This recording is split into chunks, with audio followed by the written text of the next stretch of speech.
अगले 30 दिन तक no porn, no masturbation, no ejaculation. क्या नो फैप सच में काम करता है? हमने और हमारी टीम ने इस बारे में काफी दिनों तक रिसर्च करी। रियल लाइफ में जो लोग कंसिस्टेंटली नो फैप को प्रैक्टिस करते आ रहे हैं, उन लोगों के एक्सपीरियंसेस को कलेक्ट करा, कई साइंटिफिक एविडेंस जमा करे। उसके बाद हमें स्टेप बाय स्टेप पता चला कि इस 30 दिन की नो फैप की जर्नी के दौरान आपकी बॉडी और माइंड में क्या क्या चेंजेस आएंगे और आपको क्या रिजल्ट मिलेंगे। इतना ही नहीं, बल्कि हम आपको ये भी टिप्स बताएंगे कि नो फैप को 30 दिन तक बिना एक भी दिन फेल हुए आप कैसे पूरा कर सकते हो इजीली। ये सब आपको इस वीडियो के खत्म होने तक पता चल जाएगा। तो शुरू करते हैं पहले डे 1 से।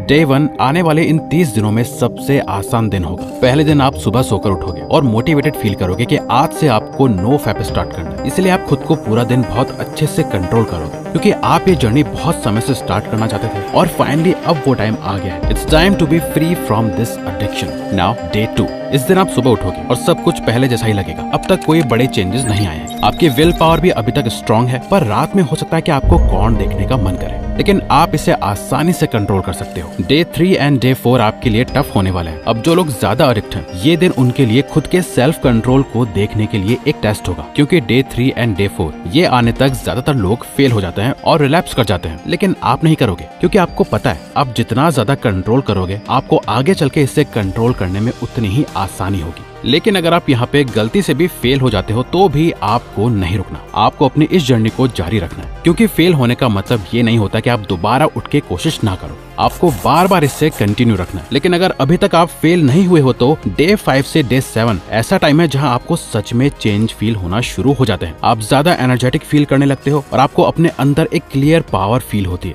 आप खुद पर प्राउड फील करोगे। लेकिन डे 5 से डे 7 आने से पहले ही 90% एडिक्ट्स क्विट कर चुके होते हैं, क्योंकि इस स्टेज में ज्यादातर लोग रिलैप्स कर सकते हैं, ये सोचते हुए कि नो फैप एक मिथ है और जो भी बेनिफिट्स आपने ऑनलाइन पढ़े हैं सब फेक है। ये गलती ज्यादातर लोग करते हैं। अब आपके पास 2 चॉइसेस होती हैं, या तो आप अपनी पुरानी हैबिट्स में दोबारा जा चुके होते हो, या फिर आप अपने इस नो फैप की जर्नी में आगे बढ़ते रहते हो। और आपको इस दौरान ये एनर्जेटिक इसलिए फील होता है क्योंकि नेशनल लाइब्रेरी ऑफ मेडिसिन में पब्लिश हुई एक स्टडी के अकॉर्डिंग ये पता चला है कि 7 दिन तक एब्सटेन करने से टेस्टोस्टेरोन लेवल्स अपने बेसलाइन से 145% तक बढ़ जाते हैं। इसका मतलब है कि आपकी बॉडी में टेस्टोस्टेरोन का लेवल नॉर्मल से लगभग 45% तक ज्यादा हो जाता है, जिससे डे 7 पर सीमन रिटेंशन से टेस्टोस्टेरोन लेवल्स में एक अच्छा खासा स्पाइक आता है। आपके ब्रेन को फ्रीक्वेंट डोपामिन बूस्ट्स की आदत है, लेकिन इस फर्स्ट वीक में आपका ब्रेन डोपामिन के बिना सरवाइव कर रहा है। स्टैनफोर्ड यूनिवर्सिटी के न्यूरोसाइंटिस्ट डॉक्टर एंड्रयू ह्यूबरमैन कहते हैं कि जब आप ऐसी हैबिट से दूर रहते हैं जो डोपामिन रिलीज करती हैं, तो ब्रेन एक तरह के डोपामिन डेफिसिट मोड में चला जाता है, जिससे एंजाइटी, इरिटेबिलिटी और माइल्ड विथड्रॉल सिम्टम्स हो सकते हैं। लेकिन अब जो आपका वीक 2 आने वाला है, वो इस पूरे प्रोसेस का सबसे बेस्ट वीक्स में से एक होगा। रेडिट के एक मेंबर ने बताया कि सेकेंड वीक में आते आते उसे अपने टाइम की वैल्यू समझ आने लगी थी। पहले उसके अंदर रिग्रेट और गिल्ट था,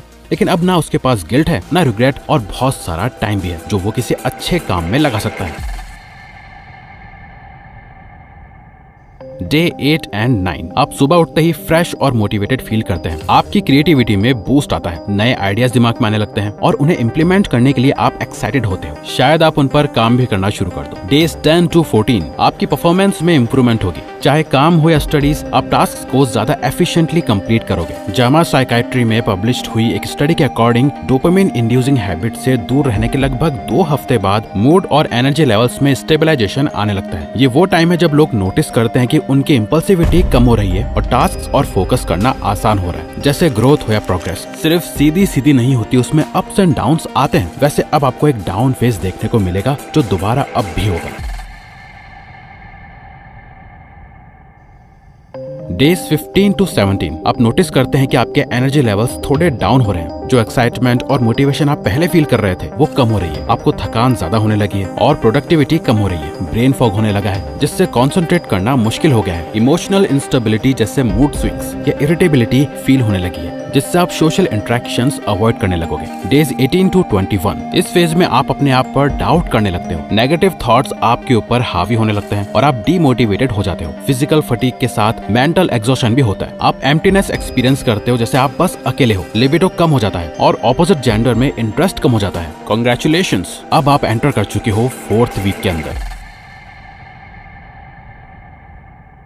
डेज 22 to 24। इन दिनों में आप धीरे धीरे दोबारा से बेटर फील करने लगते हैं, फटीग कम हो रहा है और मूड स्टेबलाइज हो रहा है। आप नोटिस करते हैं कि फ्लैट लाइन फेज अब खत्म हो रहा है, छोटी छोटी चीजों में फिर से खुशी मिलने लगी है। आप किसी से भी कॉन्फिडेंस से बात कर सकते हैं क्योंकि आपके सबकॉन्शियस माइंड में अब खुद के लिए एक अच्छी सेल्फ इमेज बन चुकी है। Days 25 to 27। आपका सेल्फ कंट्रोल और डिसीजन मेकिंग पावर भी इंप्रूव हो रही है, आपके अंदर से डर खत्म होने लगा है। Days 28 to 30। आप सोशल इंटरेक्शंस में इंटरेस्ट लेने लगते हैं, फ्रेंड्स और फैमिली के साथ टाइम स्पेंड करते हैं, सोशल एक्टिविटीज में पार्टिसिपेट करते हैं। आपको अब ये लाइफस्टाइल ज्यादा अच्छी लगने लगेगी। ये तो हो गई 30 दिन की टाइमलाइन, पर कैसा हो अगर हम आपसे कहें कि ये तो बस शुरुआत थी। जो अगले 30 से 90 दिनों के बीच होगा वही है असली लाइफ चेंजिंग एक्सपीरियंस। क्योंकि ये 30 डे चैलेंज खत्म होने के बाद आपको एक चीज एक्सपीरियंस हो सकती है जिसे कहते हैं फ्लैट लाइन। ये सबके लिए अलग होती है, कब आएगी और कितनी देर चलेगी ये हर इंसान के लिए अलग हो सकता है। लेकिन इस स्टेज पे आपको कुछ अलग फील नहीं होता, ना खुशी ना सैडनेस, साथ ही आपको काम करने का भी मन नहीं करेगा,